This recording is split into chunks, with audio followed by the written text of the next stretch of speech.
علی رسولہ الکریم اما بعد۔ انتہائی قابل قدر بزرگوں اور بھائیوں، مجھ سے پہلے ہمارے بھائی اور ہماری جماعت کے بہت بڑے مناظر خیبر پختونخوا سے تشریف لائے ہوئے حضرت مفتی توصیف صاحب آپ سے مخاطب تھے، تو ایک گزارش تجھے ہے کہ جب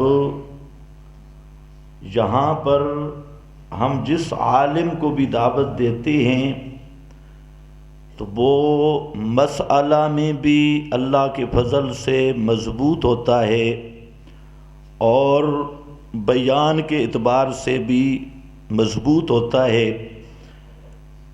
اس لیے یہ ہمارا ایک جماعتی مرکز ہے اور ہماری خواہش یہ ہوتی ہے کہ اپنے جماعت کے مناظرین اور علماء کرام کا آپ سے تعارف اور ان کو آپ کا تعارف ہوتا رہے۔ اس لیے جب کوئی مہمان آئے تو پوری توجہ کے ساتھ اس کی بات سننا ضروری ہوتا ہے۔ یہ بھی مرکز کے تعلق کا ایک شعبہ ہے۔ جہاں تک میری بات ہے تو میں تو ہر جمعہ آپ کے سامنے ہوتا ہوں، تو بہرحال جن ساتھیوں نے یہ چٹیں لکھی یہ اچھا کام نہیں ہے۔ جو مہمان آئے اس کی بات سننی چاہیے، انہوں نے بھی وہی کتاب و سنت ہی بیان کرنا ہوتا ہے۔ تو اب وقت نہیں، میں صرف دو باتیں عرض کروں گا۔ ایک بات یہ ہے کہ ایک صحابی نے نبی کریم صلی اللہ علیہ وسلم سے عرض کی کہ اللہ کے محبوب ہمیں وصیت فرماؤ، اور جامع سی وصیت ہو۔ تو آپ صلی اللہ علیہ وسلم نے دو لفظوں میں ایک وصیت فرمائی، فرمایا قل آمنت باللہ ثم استقم،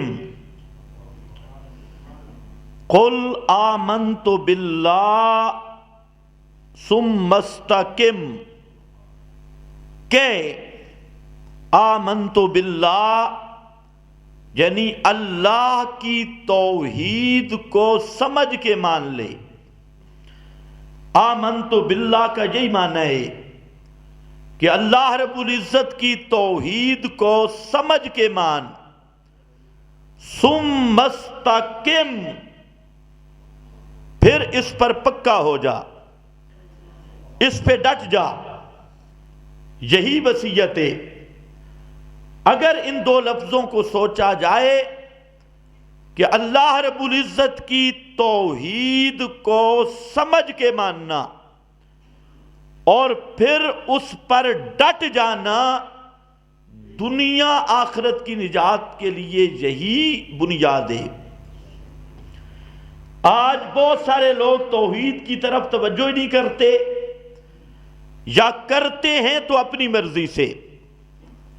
دو نمبری مسئلہ توحید کے ساتھ بھی مثلا حضرت بھی اشارہ کر رہے تھے، تو میں اسی کی وضاحت کرنا چاہتا ہوں کہ یہ جو ہمارے رائے بنڈ والے بھائی ہیں،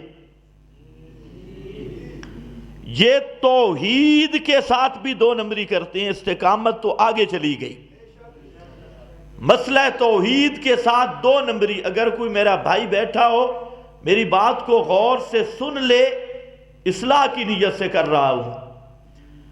پیغمبر کریم نے جو توحید بیان کی، اس کا یہ موضوع نہیں تھا کہ اللہ خالق ہے، اللہ مالک ہے، اللہ رازق ہے، اللہ نے آسمان بنایا، اللہ نے زمین بنائی، اللہ نے دریا بہائے، اللہ نے سمندر بنائے۔ یہ عنوان پیغمبر کا نہیں، یہ وہ عنوان ہے جس کو ابو جہل بھی مانتا تھا، جن کو مکہ کا مشرک مانتا تھا، اور قرآن کریم نے صاف ذکر کیا وَلَا إِن سَأَلْتَهُمْ مَنْ خَلَقَ السَّمَاوَاتِ وَالْأَرْضَ لَيَقُولُنَّ اللَّهُ، میرے پیغمبر اگر آپ ان سے پوچھیں آسمانوں کا خالق کون، زمین کا خالق کون، لَيَقُولُنَّ اللَّهُ، ضرور بالضرور کہیں گے، پکی بات ہے یہ جواب دیں گے اللہ۔ ابو جہل کی پوری کمپنی پیغمبر کی ساتھ دشمنی کرنے والے، پیغمبر کے مخالفت کرنے والے، وہ بھی کہتے ہیں کہ خالق اللہ ہے، آسمان بنانے والا اللہ، زمین بنانے والا اللہ۔ فرمایا میرے پیغمبر ان سے پوچھو قُلْ مَن يَرْزُقُكُم مِّنَ السَّمَاءِ وَالْأَرْضِ، ان سے سل پوچھ میرے پیغمبر آسمانوں سے رزق دینے والا، یعنی بارشیں برسانے والا، زمین سے روزیاں دینے والا، یعنی کھیتیاں اور باغ ان کو اگانے والا، اور فرمایا من یخرج الحی من المیت ویخرج المیت من الحی، کون ہے وہ جو مردہ سے زندہ، زندہ سے مردہ ان کو نکالنے والا، اور کون ہے من یدبر الامر، جو کائنات کی تدبیریں کرنے والا، آسمانوں کا نظام، زمین کا نظام، سمندروں کا نظام، توالد تناسل کا نظام، موت و حیات کا نظام، یہ سب کس کے قبضے میں ہے؟ فرمایا فَسَيَقُولُونَ اللَّهُ، ابو جہل کی کمپنی مشرکین عرب وہ کہیں گے کہ یہ کام صرف اللہ کی ہے۔ تو یہ توحید کیسے بیان کرتے ہیں؟ اللہ خالق، اللہ مالک، اللہ رازق، جہاں سے نبیوں کی دعوت نہیں، یہ وہ مقدمات مسلمہ ہیں جن کو عرب کا مشرک بھی مانتا ہے، بلکہ حضرت شاہ ولی اللہ محدث دہلوی رحمہ اللہ حجت اللہ البالغہ میں بات کرتے ہوئے فرماتے ہیں کہ توحید کے 4 درجے ہیں۔ پہلا درجہ اللہ رب العزت کو واجب الوجود سمجھنا، ہمیشہ سے ہمیشہ رہنے والی ذات صرف اللہ کی۔ دوسرا درجہ اللہ رب العزت کو خالق سمجھنا، اور تیسرا درجہ اللہ رب العزت کو نظام عالم، بڑے بڑے کاموں میں مدبر سمجھنا۔ یہ تیسرا درجہ مدبر ہونے کا، اور اس کا ایک حصہ امور عظام، بڑے بڑے کاموں میں اللہ کو مدبر سمجھنا، یہ جو حصے ہیں پہلا درجہ توحید کا کہ ہمیشہ سے ہمیشہ رہنے والی ذات اللہ کی، اس کو ہر دور کا مشرک مانتا ہے۔ کسی مشرک نے انبیاء سے اختلاف نہیں کیا، اور دوسرا ہر چیز کا خالق اللہ، اس میں بھی کسی مشرک نے کسی نبی کے ساتھ اختلاف نہیں کیا، اور تیسرا بڑے بڑے عالم، بڑے بڑے نظام شمسی، قمری، بارشیں، موسم اور سمندر، دریا، خشکی، ان کے جو بڑے بڑے نظام ہیں ان میں اللہ وحدہ لا شریک ہے، اس کو عرب کا مشرک بھی مانتا تھا اور ہر دور کا مشرک مانتا ہے۔ اب کچھ لوگوں کو غلط فہمی ہے، وہ کہتے ہیں کہ بس اتنا کہنا اللہ بہت بڑا ہے، یہ اللہ بہت بڑا ہے، جو مکہ والا مشرک مانتا تھا۔ تو پیغمبر کریم سے کس بات پہ لڑائی ہوئی، کس بات پہ جھگڑا ہوا؟ حضرت ابو محذورہ صحابی ہے، کہتے ہیں میں بچہ تھا، حضرت بلال نے اذان کہی تو میں نے نقل اتاری، یہ ابھی تک مشرک تھا، تو اللہ کے محبوب نے فرمایا اس کو پکڑ کے لے آؤ۔ یہ چھوٹا بچہ تھا اور خود کہتے ہیں میں ذرا چالاک تھا، مجھے پکڑ کے لے جایا گیا امام الانبیاء کے پاس، تو آپ نے فرمایا وہ جو لفظ کہہ رہا تھا اذان کے، وہی لفظ ابھی کہو۔ تو کہتے ہیں میں نے کہا اللہ اکبر اللہ اکبر، کیونکہ مجھے پتا تھا کہ اس مسئلے میں جھگڑا نہیں ہے. یہ بات سمجھنے والی ہے. مشرکین کا بچہ یہ بات جانتا اور مانتا تھا کہ اللہ اکبر میں جھگڑا نہیں. اس لیے وہ کہتے ہیں میں نے کہا اللہ اکبر، اللہ اکبر اونچا کہا، اور جب آیا نا معاملہ اشہد اللہ الہ الا اللہ پر تو کہتے ہیں میں نے کہا یہ تو اختلافی مسئلہ ہے، یہ ہمارا جھگڑا ہے، یہ اختلافی مسئلہ ہے. تو اس پر میں ذرا آہستہ میں نے کہا کہ مشرکین یہ تانا نہ دیں کہ یہ بھی مماتی بن گئی ہے، یہ بھی وہابی ہو گیا ہے، یہ بھی محمد کی بات مان لی ہے، اس نے سارے اکابر کو چھوڑ گیا، باپ دادے کو چھوڑ گیا. تو کہتے ہیں میں نے 2 بار کہا اشہد اللہ الہ الا اللہ اشہد ان محمد. آپ نے میرے سر پہ ہاتھ رکھا اور پھر میں ذرا اونچا کر کے پڑھو، اسی کو ذرا اونچا کر کے پڑھو. تو حضرت ابو محذورہ نے پھر اونچا کر کے پڑھا. آپ نے فرمایا اب جاؤ، تو کہا اب نہیں جا سکتا. اب جب اوپر پڑھا اب وہ بات دل میں اتر گئی اور میں نے دل سے قبول کر لیا. اور یہی وجہ ہے آج تک یہ جو غیر مقلد بیچارے ہیں ان کو سمجھ نہیں آئی. حضرت ابو محذورہ مکے میں مؤذن لگ گئے اور پیغمبر کریم کی اس چونکہ 1-2 دفعہ آہستہ کہا تھا، 2 دفعہ اونچا کہا تھا، اس کو کہتے ہیں ترجیح والی اذان. تو حضرت ابو محذورہ مکہ مکرمہ میں رہ کر اذان اسی طرح دیتے تھے، 2 دفعہ شہادتین کو آہستہ پڑھتے، 2 دفعہ اونچا کر کے پڑھتے. وجہ یہ تھی کہ اس طرح آہستہ پڑھنے سے اللہ نے ان کو ایمان کی دولت دے دی تھی اور توحید کی سمجھ دے دی تھی. تو مؤذن کی خصوصیت کی بنیاد پہ اللہ کے محبوب نے 2 چیزوں کی اجازت دی. ایک تو جہاں پر ہاتھ رکھا تھا وہ ہاتھ والے بال پوری زندگی ابو محذورہ نے نہیں کٹائے، اور دوسرا یہ اذان کے اندر ڈبل شہادتین پڑھتے تھے. میں عرض یہ کر رہا تھا کہ مسئلہ یہ تھا اللہ اکبر. میرے دوستو بزرگوں، اللہ بہت بڑا ہے، اس کو ابو جہل مانتا تھا، اس میں اختلاف نہیں. اس لیے میرا بھائی توحید میں 2 نمبری نہ کر، توحید وہ بیان کر جو محمد مصطفیٰ نے بیان کی ہے. اور محمد مصطفیٰ کی بیان کردہ توحید وہ لا سے شروع ہوتی ہے، نفی سے شروع ہوتی ہے. پہلے نفی کرنی ہوگی اور پھر اس بات ہے، اور ترتیب یہی ہے. اور نفی بھی کس کی؟ کہتے ہیں کسی کا نام نہ لو. قرآن کہتے ہیں تبت یدا ابی لہب، ابھی قالت الیہود، کہتے ہیں کسی فرقہ کا نام نہ لو. قرآن کہتا ہے قالت الیہود، یہود فرقہ ہے یا نہیں؟ قالت النصارى، نصارہ فرقہ ہے یا نہیں؟ قرآن نے نام لیا ہے. اس لیے پیغمبر کا انداز تبلیغ یہ ہے جو باطل ہے باطل کو نام لے کر للکارنا، باطل کا متعین کر کے للکارنا، اور یہ کہنا ہم تو کسی کو کچھ نہیں کہتے، اور جس نے 1 مرتبہ بھی اللہ کہا وہ جنت میں جائے گا. یہ کفریہ کلمات ہیں میرے بھائیوں. اس لیے دعوت کا انداز وہ ہونا چاہیے جو امام الانبیاء کی دعوت کا انداز ہے. اور امام الانبیاء کی دعوت کا انداز کیا ہے؟ قُلْ يَا أَيُّهَا الْكَافِرُونَ. یہ ایت قرآن میں نہیں پڑھتے؟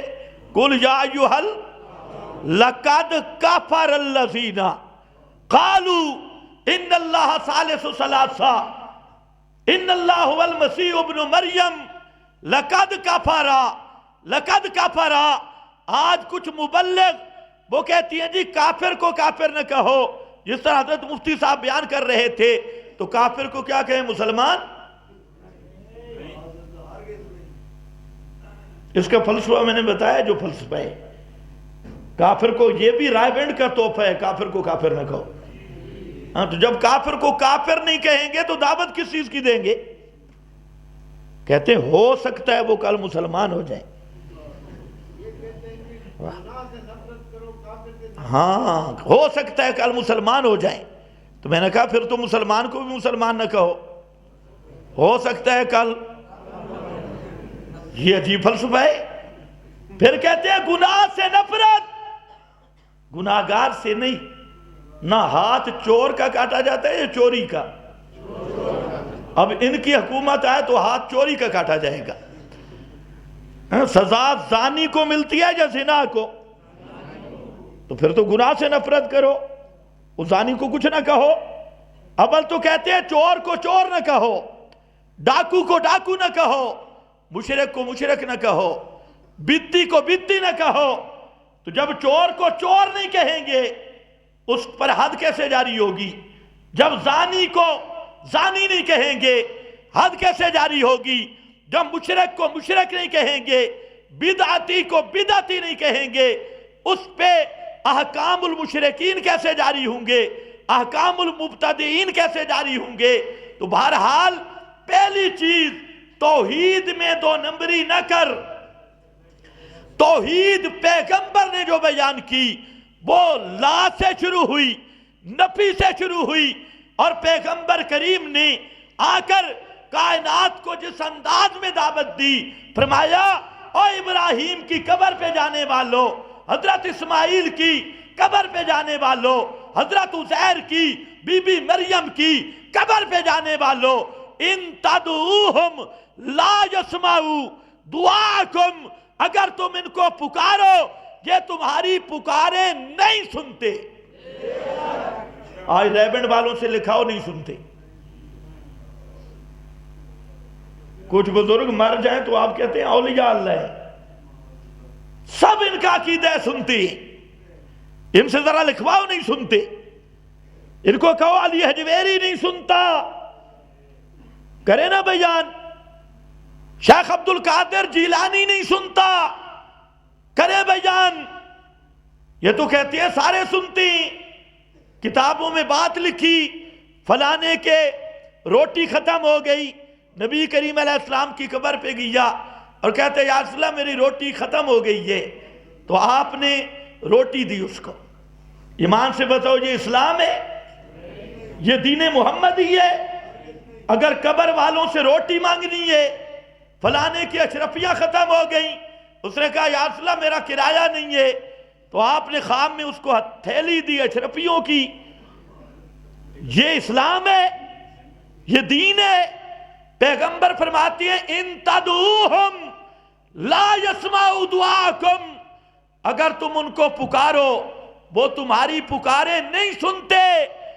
اور پیغمبر کی دعوت ہے فادعوا اللہ مخلصین لہ الدین, فادعوہ مخلصین لہ الدین, کہ پکارو صرف اللہ کو اس حال میں کہ اپنی پکار کو خالص کرنے والے ہو, اس میں کوئی اللہ نہ ہو.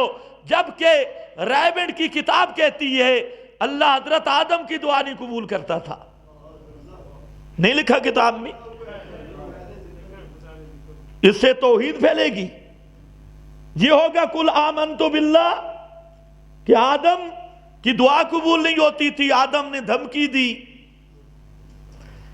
اور کہا یہ جو عرش پہ لکھا ہے لا الہ الا اللہ محمد الرسول اللہ, اس محمد الرسول اللہ کا واسطہ ہے میرا اللہ میری دعا قبول کر. اب ایمان سے بتائیں اگر آدم نے یوں دعا کی تھی تو پھر جو کہتے ہیں پانچ تن پاک تیرا سہارا, یا علی تیرا وسیلہ, اور اپنی دعاؤں میں اتنے ربڑ بازی کرتے ہیں, پھر ان کا کوئی قصور بنے گا؟ جھوٹ دیکھو. اب قرآن پہ ایمان نہیں. قرآن کہتا ہے قالا ربنا ظلمنا انفسنا وَإِن لَّمْ تَغْفِرْ لَنَا وَتَرْحَمْنَا لَنَكُونَنَّ مِنَ الْخَاسِرِينَ. آدم کی توبہ ان لفظوں پہ قبول ہوئی. اب قرآن جب نکلا آئی جھوٹی روایتیں, اور یہ روایت جہاں پر لکھی ہے نیچے لکھا ہے موضوع علی رسول اللہ, یہ رسول اللہ پہ جھوٹ ہے.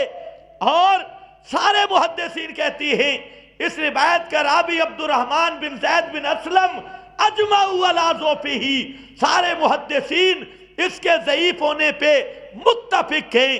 اور سارے اکٹھے ہیں. میرا سوال یہ ہے کیا یہ امت کو توحید اس توحید کا سبق ہے جو نبیوں نے بیان کی کہ دعائیں قبول نہیں ہوتی جب تک کسی کی دھمکی نہ دو, فلانے کا وسیلہ نہ دو, روٹیاں قبروں سے مانگو, اشرفیاں قبروں سے مانگو. اور یہاں تک کتاب میں لکھا ہے, کہتے ہیں ایک بزرگ نے کہا یا اللہ تو میں تے میں تو. بابا بزرگ ہے, یہ کتاب میں لکھا ہے یا اللہ تو میں تے میں تو. ایک ہی چیز ہے جو تیرے اور میرے درمیان فرق کرے, شرک در شرک ہے. ٹھیک, بزرگ اللہ تے اللہ بزرگ دونوں مل گئے. اس لیے سب سے پہلے کل آمنت باللہ, پہلی چیز ہے اللہ کی توحید کو سمجھ کے مان لے. اور توحید وہ جو پیغمبر نے بیان کی, توحید وہ پیغمبر نے کہاں بیان کی, پیغمبر کی ساری زندگی کا نصاب قرآن ہے. اس لیے اللہ نے فرمایا فذکر بالقرآن, میرے محبوب ذکر بالقرآن, تیرا واز کرنا ہونا تو قرآن کے ساتھ کر, واز اور تقریر کر. ذکر بالقرآن, تعلیم دے. یعلمہم الکتاب والحکمہ, تعلیم بھی قرآن کی, تذکیر بھی قرآن کی. اور بلغ ما انزل الیک من ربک, میرا پیغمبر تیرا تبلیغی نصاب بھی قرآن ہے. قرآن والی تبلیغ کر. کیا ہم پوچھ سکتے ہیں اپنے ریبنڈ والے بھائیوں سے کہ پورا مرکز ریبنڈ قرآن سے کیوں خالی ہے؟ خدا کے لیے ہمیں جواب دو. تمہارا دعویٰ ہے کہ ہماری جماعت عالمی جماعت ہے, تو عالمی جماعت میں عالمی کتاب کیوں نہیں؟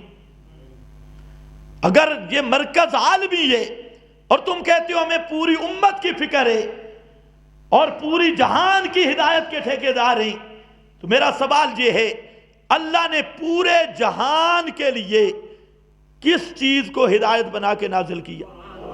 ایمان سے بولو. فضائل اعمال ہے جو قرآن ہے. کس کو اللہ نے نازل کیا؟ ہدی للناس, ہدی للناس لیکون للعالمین نذیرا, للعالمین. تبارک الذی نزل الفرقان, فرقان آیا علی عبدہ لیکون للعالمین نذیرا. فرمایا ہم نے قرآن عالمین کی ہدایت کے لیے, ساری کائنات کی ہدایت کے لیے قرآن نازل کیا. میرا بھائی مختصر سا سوال یہ ہے, آخر رائے بنڈ سے قرآن کو کیوں جلا وطن کیا گیا؟ ہر چیز ملتی ہے, ہر جھوٹی روایت کا ڈیرا ہے, سب چیزوں کا ڈیرا ہے, لیکن خدا کی کتاب کا درس نہیں, خدا کی کتاب کی تعلیم نہیں, خدا کی کتاب نصاب میں داخل نہیں. یہ میرا سوال ہے اور ان بزرگوں تک میری آواز پہنچ جائے. وہ بھی قیامت کے دن اللہ تم سے پوچھے گا, دنیا کے ہر بزرگ کی کتاب کو تم نے ریبنڈ میں جگہ دی, ہر جھوٹی روایت کو ریبنڈ میں جگہ دی, لیکن خدا کے قرآن کو جگہ کیوں نہیں دی؟ ادھر ادھر تو تم بہانے کرتے ہو جی ہمارے عوام میں. بکر زیادہ تو نہیں ہوگی, چلو 5-6 منٹ سن لو. یہ تو مفتی توصیف صاحب نے شروع کیا بنیاد میں, اسی کو تھوڑا سا آگے کر رہا ہوں. تو یہ خود بیان کرتے تو خیر توجہ ہے. آخر وجہ کیا ہے؟ آپ بھی تو سوال کریں, ان سے سوال کریں کہ قرآن کی تعلیم کیوں نہیں ریبنڈ میں؟ بہانہ کیا کرتی ہیں, ہمارے سارے لوگ پڑھے ہوئے نہیں ہوتے, ان پڑھ ہوتی ہیں. ہم کہتے ہیں ریبنڈ میں بھی سارے ان پڑھ ہیں, ریبنڈ میں بھی سارے ان پڑھ ہیں. آج تک کوئی عالم تمہارے ساتھ نہیں. جب کوئی ایک عالم بھی تمہارے ساتھ نہیں تو پھر مہربانی کرو, امت کو گمراہ نہ کرو. جاہلوں پہ تبلیغ ہے ہی نہیں.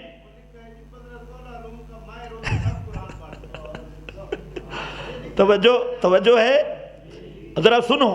بکتے بڑا تھوڑا بابن لکما, چلو سوال و جواب کی نشست ہوگی بعد میں, وہ انشاءاللہ کر لیں گے جو رہے گی. یا تو اب توجہ کریں, سوال ہے اور سب رائے بینڈ کے بزرگوں سے سوال ہے. گالیوں سے جواب نہ دو، وہ جو حکمت کرتے ہو نا، حکمت سے جواب دو۔ ہماری بولی میں حکمت دلیل کا نام ہے کہ عالمی مرکز سے قرآن کو کیوں نکالا؟ وہاں قرآن کی تفسیر نہیں، قرآن کا درس نہیں، ادھر ٹولیاں بنا کے بیٹھے ہیں، 4-5 گھوگھو ادھر بیٹھے ہیں، اور ایک آدمی تلاوت کر رہا ہے فضائل اعمال کی، اور باقی سارے خراٹے لگا رہے ہیں یا کھانے پینے پہ ہیں۔ یہ امت کی فکر ہے۔ اور خدا کے لیے یہ قرآن پڑھاؤ، اگر چلے پہ آدمی جائے 4 مہینے کے لیے جائے، کم از کم سورہ فاتحہ کی تفسیر تو پڑھا دو۔ جو نماز میں پڑھتا ہے سورہ فاتحہ اگر سمجھ آ جائے، آدمی شرک نہیں کر سکتا۔ سورہ فاتحہ یہ تو سمجھا دو، صرف الفاظ کلمے رٹا دیے، ادھر ادھر کرا دیا۔ یار لا الہ الا اللہ کا معنی بتا دو، اس کا معنی تو بتا دو۔ لا الہ الا اللہ کا معنی کیا ہے؟ خدا کی قسم، ایک آدمی جس نے ساری زندگی ریمنڈ گزاری اور بڑا افسر، 22ویں سکیل کا افسر، میں نے اسے کہا کہ آپ مجھے بتائیں الہ کا معنی کیا ہے؟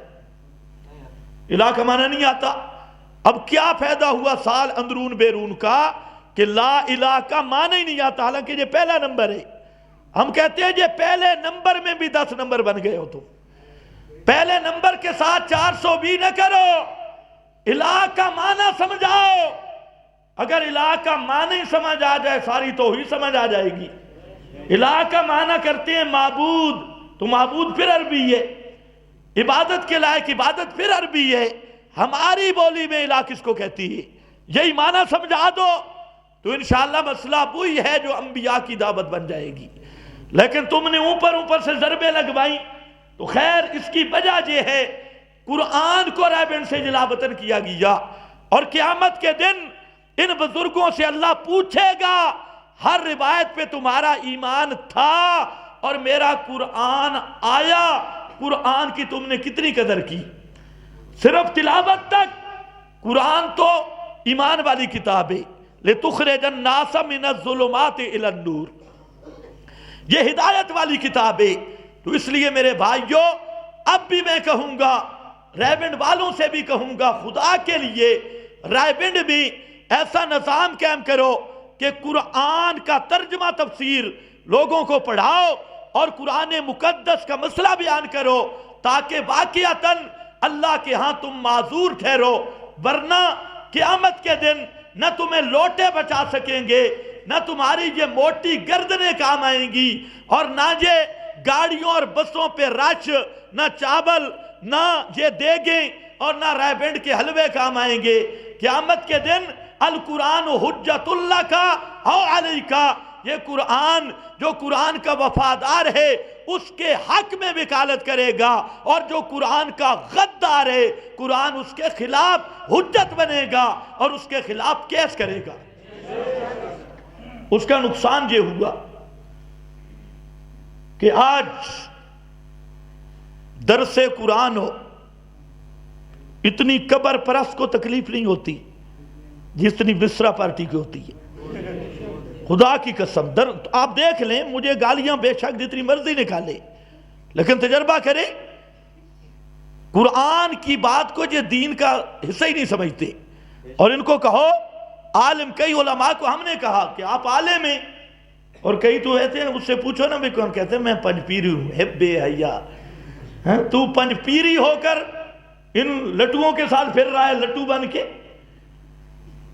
ان گونگوں کے ساتھ پھر رہا ہے، اخرس کے ساتھ۔ وہ پنج پیری شنج پیری نہیں، وہ پنجیری ہے، وہ پنج پیری نہیں۔ توجہ کر۔ تو ہم نے کہا ذرا درس قرآن، کہتے ہیں ہمارے بزرگوں کی ترتیب میں نہیں ہے۔ اب جس جماعت کی بزرگوں کی ترتیب میں ہی قرآن نہیں ہے تو یہ پیغمبر والا کام کر رہی ہے، یہ نبیوں کی دعوت ہے۔ جہاد کے سب آیات کا انکار، اور جہاد والی ساری ایتیں فٹ ہوئی ہیں اپنی اس گشت پہ۔ مشورہ، شورا امرہم شورا بینہم، وہ کیا ہے کہ مٹر کون کاٹے گا، آلو کون کاٹے گا، سارا جہاد کی نصوص انہوں نے فٹ کر دی اپنی دعوت پر. یہ قرآن کی تحریف ہے، حدیث کی تحریف ہے. کیا وہ ساری آیتیں قاتل فی سبیل اللہ، اس کا معنی یہی ہے آلو کاٹو؟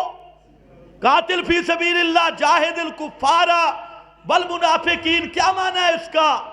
اب انہوں نے کہا انفروا فی سبیل اللہ، اللہ کی راہ میں نکلو، بسترے ہوں یا نہ ہوں. واہ، خدا تمہیں ہدایت دے. اور وہ جو ان کا سامری ہے ماشاءاللہ، سامری وقت، اس کے نزدیک تو مذہب کی تقسیم ہی نہیں ہے، اور روافض کے ساتھ بھی ہے، طاہر القادری کے ساتھ بھی ہے، یعنی لا مذہب لہ، اس کا کوئی مذہب شذب نہیں. تو میں عرض یہ کر رہا تھا، سب سے پہلی نصیحت پیغمبر کی کل آمنت باللہ، توحید میں مخلص بن جاؤ. توحید سمجھ کے مان لو، یہ ہے آمنت باللہ، پہلے سمجھو پھر مانو. اور جب توحید میں خالص بن گئے، خدا کی قسم پیغمبر کی محبت بھی ہوگی، صحابہ کا ادب بھی ہوگا، اولیاء اللہ کا ادب بھی ہوگا، علماء کا احترام بھی ہوگا. یہ نہیں ہے، توحید ایسا جامع مضمون ہے جس کے دل میں توحید بس گئی وہ پیغمبر کا بے ادب نہیں ہو سکتا. جس کے دل میں توحید بس گئی اور توحید نے ڈیرے لگائے وہ کبھی صحابی کو بکواس نہیں کر سکتا. اس کے دل میں صحابہ کی محبت بھی ہوگی، اولیاء اللہ کی محبت بھی ہوگی، علماء ربانیین کا پیار بھی ہوگا، احترام بھی ہوگا. اور پیغمبر کا اصل بے ادب مشرک ہوا کرتا ہے. پیغمبر کی بے ادبی تب شروع ہوتی ہے جب دل میں شرک والا گند ہو. اگر توحید صحیح سمجھ آ جائے، سچا موحد وہ نبی کا دشمن نہیں بن سکتا. سچا موحد وہ کسی صحابی کا دشمن نہیں بن سکتا. سچا موحد پاسداران توحید اور توحید کے چوکیدار اور سچے علماء ان کا دشمن نہیں بن سکتا. جو پیغمبر کا دشمن بنتا ہے، صحابہ کا دشمن بنتا ہے، اولیاء کا دشمن بنتا ہے، آل بیت کا دشمن بنتا ہے، اس ظالم کے دل میں توحید کی سمجھ اور فہم ہی نہیں ہے. اس لیے پیغمبر نے جامع وصیت کی، فرمایا کل آمنت باللہ، میرا صحابی اس کو سمجھ کے، توحید کو سمجھ کے دل میں ٹکا لے، اسی کو بسا لے. اور پھر کیا کرنا ہے؟ ثم استقم، پھر اس میں پکا ہو جا. ثم استقم، پھر لومبڑ نہ بن. اس جملے سے مولوی میں سے بڑے ناراض ہوتے ہیں. یہ فاروق اعظم کا جملہ ہے رضی اللہ تعالیٰ عنہ. ثم استقاموا کی تفسیر بھی فاروق اعظم نے فرمایا، اٹھا تفسیریں، فرمایا لومڑ نہ بن، سالب نہ بن. اور لومڑ کیسے ہوتا ہے؟ آخری بات ہے، لومڑ پتہ نہیں کیسے ہوتا ہے. لومڑ نہیں دیکھا؟ آج مسئلہ، میں کہتا ہوں خدا کی قسم جو آپ بیٹھے ہیں نا، آپ اللہ کرے پکے بن جائے، آپ مسئلے میں پکے بن جائے، اور کوئی آئے یا نہ آئے. یہ مسئلہ پھیلانے کا دور نہیں، مسئلہ پکوانے کا دور ہے. پک جائیں. آپ جو نام کے توحیدی ہیں، اللہ کرے کام کے توحیدی بن جائے. اور ثم مستقم، پھر ڈٹ جائیں. اور ڈٹنا کیسے ہے؟ مشرک کا جنازہ نہیں پڑھنا، اگر پڑھا تو کیا بنے گا؟ لومبڑ. بولو، پڑھو تو کیا بنے گا؟ لومبڑ. مشرک کا جنازہ نہیں پڑھنا. مشرک زندگی میں بھی لانتی ہے اور مرنے کے بعد بھی، چاہے بڑا ہو جا چھوٹا. مشرک کا جنازہ نہیں، مشرک کے لیے مغفرت کی دعا. اب تو تم بھی ڈھیلے پڑ گئے ہو. مشرک کے لیے مغفرت کی دعا بھی نہیں، اللہ بخشیش بھی نہیں، مشرک کے مذہبی رسومات میں شرکت بھی نہیں، کل 40ویں جمعراتوں میں شرکت بھی نہیں. وہ تو بدعتوں میں تو جانا ہی نہیں ہے نا. یہ تو اگلا نمبر ہے. بدعات، اگر آپ کو کوئی بلائے ختم قرآن کی مجلس میں اجتماعی قرآن خوانی، نہ بدعت کے قریب جا، نہ شرک کے قریب جا، نہ مشرک کے قریب جا، نہ بدعتی کے قریب جا۔ ثم مستقم کا یہ معنی ہے۔ اس لیے جامع وصیت فرمایا پکا ہو جا، پکا ہو جا۔ کتنے افسوس کی بات ہے، ہوتا مواحد ہے اور اپنی بیٹی کا رشتہ مشرک سے کر رہا ہے۔ کرتے ہیں کہ نہیں کرتے؟ یہ توحید کے ساتھ دو نمبری نہیں؟ جب رشتوں کا موقع آتا ہے پھر بھاگتا ہے، کوئی غیر مقلدوں کی طرف بھاگ رہا ہے، کوئی اور کسی شیطان کی طرف بھاگ رہا ہے، کوئی بدعتیوں کی طرف بھاگ رہا ہے۔ تو ثم مستقم، جب قرآن نے کہہ دیا لا تنکحوا المشرکات، اگر مشرکہ مرد مواحد ہے، زنانی مشرکہ ہے، یاد رکھ لو نکاح نہیں ہوگا۔ اسی طرح لڑکی مواحدہ ہے اور مرد مشرک ہے، نکاح نہیں ہوگا۔ یہ تو قرآن کا مسئلہ ہے، کسی مولوی کا مسئلہ نہیں ہے۔ اللہ کی کتاب کہتی ہے کہ مشرک اور مواحد کا نکاح نہیں، لیکن آج کل کرتی ہے۔ اچھے بھلے مواحد ہوتے ہیں اور عقیدے کا خیال نہیں رکھتے، تو ایک ہی وصیت تھی، قل آمنت باللہ ثم استقم، پھر پکا ہو جا۔ اور یہ حدیث جو ہے، ہر سچی حدیث جو پیغمبر کے لفظ ہیں وہ قرآن سے آئی ہے، قرآن کی تشریح۔ اللہ نے فرمایا میرا پیغمبر استقم کما امرتا، استقم کما امرتا ومن تاب معک لا ترکنوا الی الذین ظلموا فتمسکم النار ان الذین قالوا ربنا اللہ ثم استقاموا، پھر ڈٹ گئے، پک گئے۔ اس لیے گزارش یہ ہے کہ عقیدہ توحید سے وفاداری یہی ہے کہ توحید سمجھ کے مانو اور پھر توحید کے تقاضوں کو نہ بھولو، توحید کے جو تقاضے ہیں ان پہ ڈٹ جاؤ۔ یہ وہ وصیت ہے جو امام الانبیاء نے اس صحابی کو کی تھی، قل آمنت باللہ ثم استقم، بآخر دعوانا۔